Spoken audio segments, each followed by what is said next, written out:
악마를 보는 것에 비하면 귀신 따위는 아무것도 아니다. 난 2주 동안 인간이 아니었다. 인간이 아니었다는 의미는 유체이탈 같은 게 아니라 2주 동안 사람이 아닐 정도로 미칠 듯 힘들었다는 의미다. 우리 엄마는 영이 밝으신 편이다. 악령과 귀신, 심지어 악마까지도 보는 사람이다. 엄마가 지어낸 이야기 같지만 실제로 있다고 한다. 그리고 엄마는 살면서 3번이나 악마를 만났다고 한다. 우선 우리 집은 천주교이고 나는 세례를 받은 지 1년이 되었다. 우리 엄마가 처음으로 귀신을 보았을 땐 2007년. 내가 초등학교 3학년 때 수원 어딘가의 농협 화장실이라고 한다. 그땐 할머니가 돌아가셔서 49제를 치르기 전이었다고 한다. 우리 집은 그렇게 잘 살지는 못한다. 그래서 엄마는 전단지를 돌리는 일을 하셨다. 전단지를 돌리다 화장실이 급해서 근처에 있는 농협 화장실로 향했고 화장실은 총 2칸이었는데 한 칸에 엄마가 들어가자마자 어떤 한 사람이 뛰어와 다른 한 칸으로 들어갔고 심지어 사람이 오면 켜지는 센서등도 켜졌다고 한다. 그래서 엄마는 그 사람도 급했나 보다 생각하며 볼일을 보셨다. 근데 문제는 그 다음이었다. 센서도 켜져 있고 엄마가 있던 옆칸에 물이 내려가는 소리와 동시에 우리 엄마가 나왔는데 옆칸엔 아무도 없었다. 물은 계속 내려가고 있었다. 엄마가 누가 없음을 인지하자마자 센서등이 갑자기 꺼졌고 거울을 보니 어떤 여성이 서 있었다고 한다. 그 이후로는 엄마는 자세히 기억은 안 나고 살아야 한다는 생각에 그냥 미친 듯이 뛰어서 그곳을 나왔다고 한다.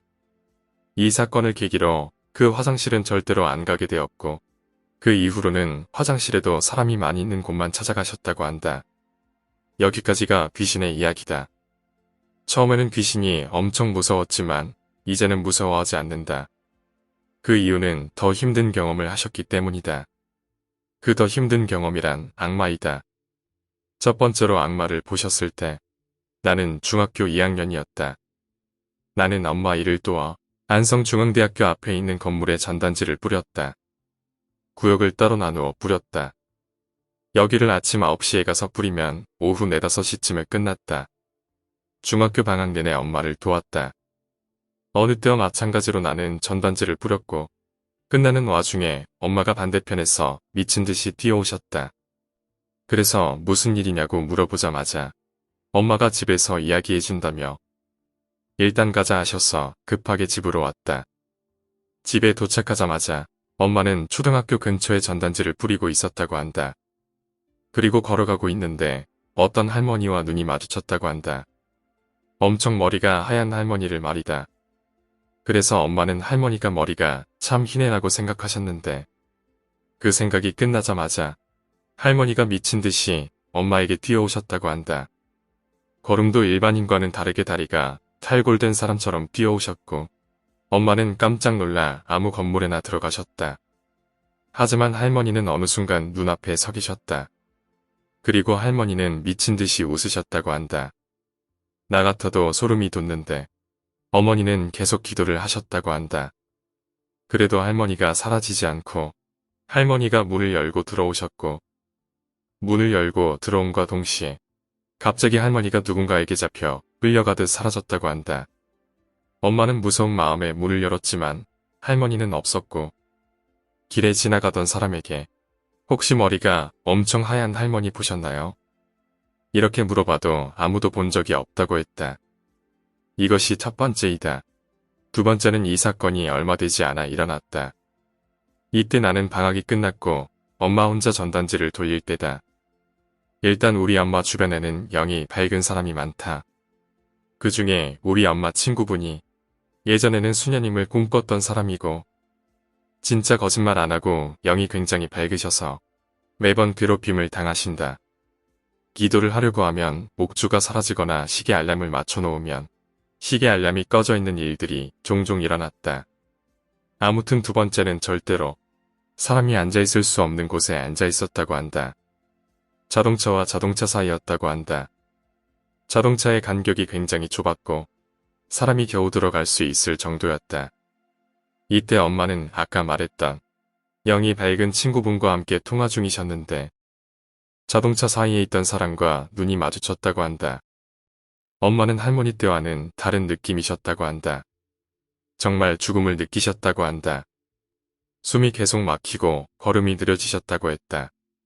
하지만 엄마는 할머니 때의 경험으로 절대 그 존재를 인식하지 않으려고 했고 전화에만 열중하셨다고 했다.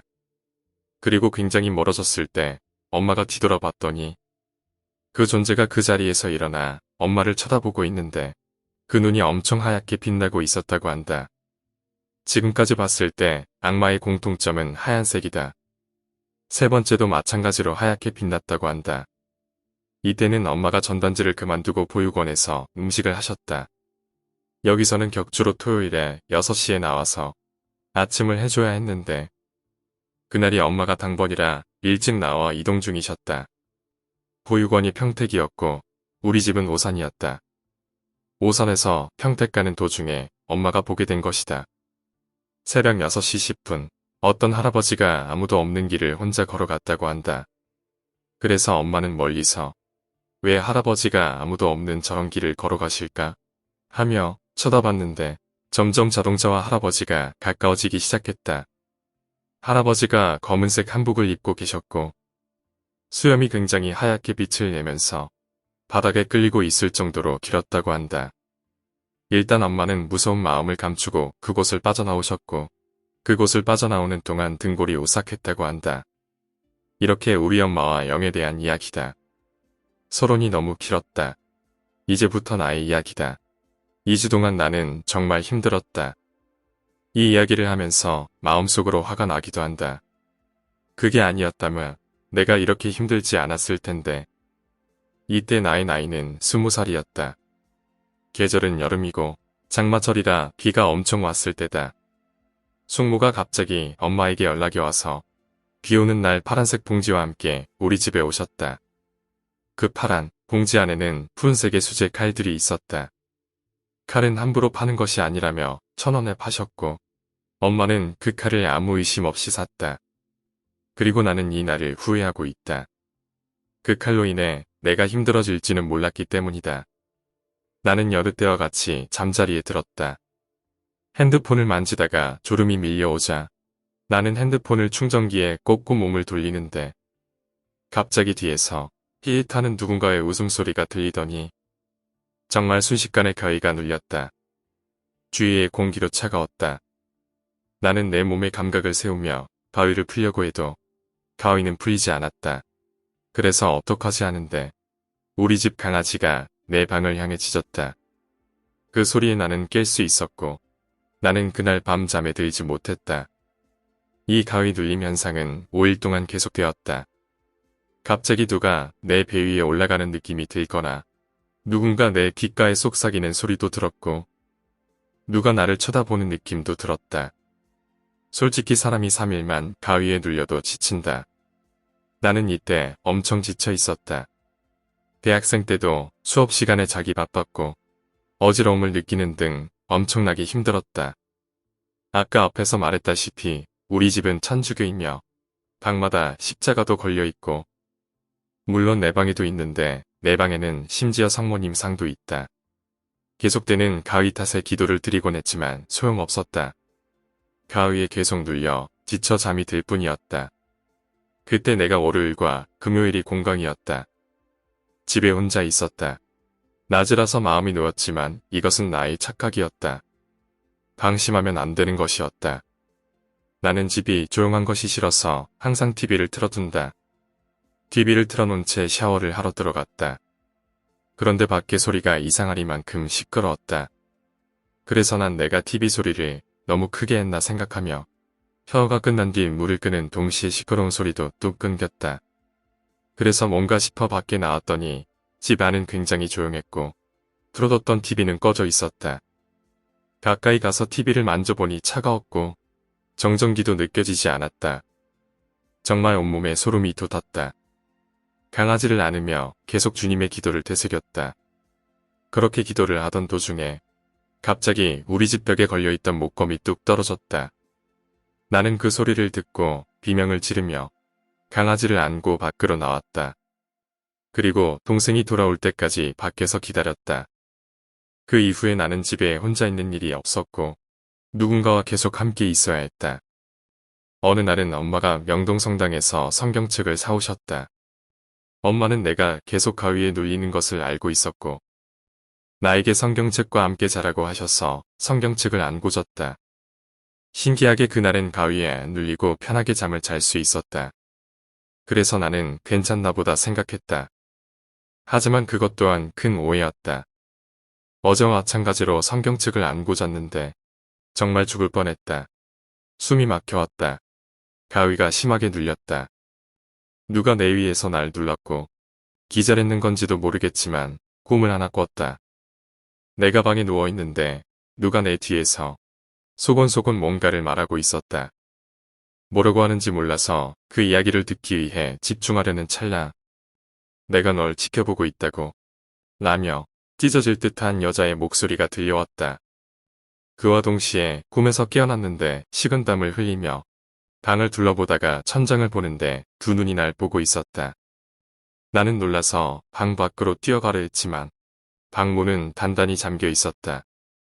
그리고 다시 돌아본 내 방에는 벽과 천장에 눈동자가 가득했다. 그리고 옷장 앞에는 한 여자가 서 있다가 나를 향해 뛰어오기 시작했다. 그 순간 나는 다시 깨어났다. 그 일은 너무나 생생했지만 그것 또한 꿈인 걸 알아챌 수 있었다. 그 후유증에서 벗어나기가 힘들었다. 그렇게 10일이 또 지났다. 반복적인 악몽과 가위 눌림으로 인해 나는 무려 5kg이 빠졌다. 주변에서 걱정을 했다. 그리고 또 3일이 지나고 결정적인 14일째였다. 이날은 내가 왜 가위에 눌렸고 그 칼을 어떻게 처리했는지 알려주겠다. 그날은 아까 앞전에 말했던 엄마 친구분이 갑자기 놀러 오셔야겠다며 우리 집에 온 날이었다. 그리고 난 못 잤던 잠을 금요일이었던 아침에 자고 있었다. 엄마와 친구분은 이야기를 하고 있었는데 갑자기 엄마가 날 깨웠다. 무슨 일이냐고 물어보니 내가 그동안 겪었던 모든 일들의 이유를 말해줬다. 사실 그 칼에는 귀신이 붙어 있었고 엄마가 그 칼을 받고 며칠 뒤 잠을 자다 화장실을 가기 위해 잠시 나왔는데 그 칼에서 손이 하나 쑥 하고 나오더니 어느새 한 여자가 서서히 기어 나오더란다. 엄마는 그 귀신에게 한 발자국만 더 다가오면 가만히 안 둔다고 하며 기도를 했지만 그 귀신이 엄마가 아닌 날 괴롭혔던 것이다. 엄마 친구분도 우리 집에 오자마자 한 번에 알아보셨던 것이다.